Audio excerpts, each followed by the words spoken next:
If Genesis isn't literal history, then the entire Bible collapses. Original sin, the gospel, Christ's mission, all of it falls apart. And yet, many who claim to be Christians deny the six-day creation account.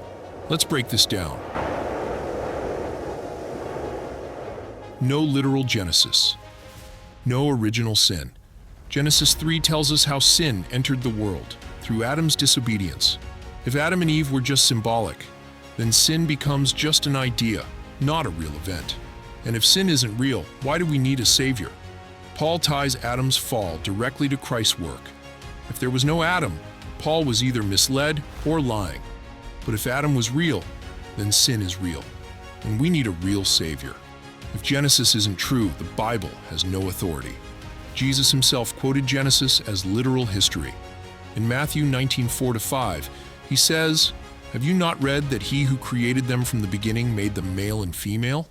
Jesus affirmed Adam and Eve were real people, created at the beginning of history, not billions of years later. If Genesis is just myth, then Jesus was either mistaken or deceptive. And if he was wrong about Genesis, how can we trust anything else he said? Evolution destroys the gospel.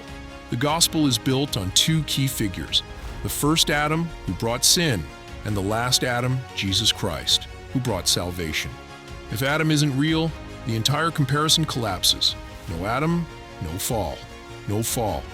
No need for Christ to redeem us. The gospel is meaningless.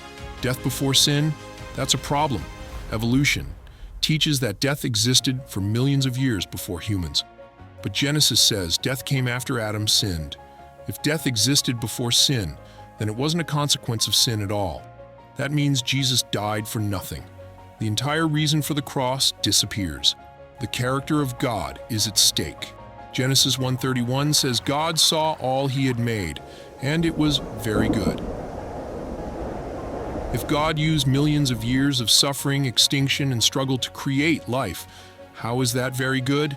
A God who creates through death and suffering is not the loving, just God of the Bible. Theistic evolution turns God into a cruel experimenter instead of a sovereign creator. Final challenge: stand on the truth. You can't reject a literal Genesis and still claim to stand on biblical truth. If you erase Genesis as history, the whole foundation crumbles. Either the Bible is 100% true or it's unreliable. A compromised foundation leads to a compromised faith. Where do you stand?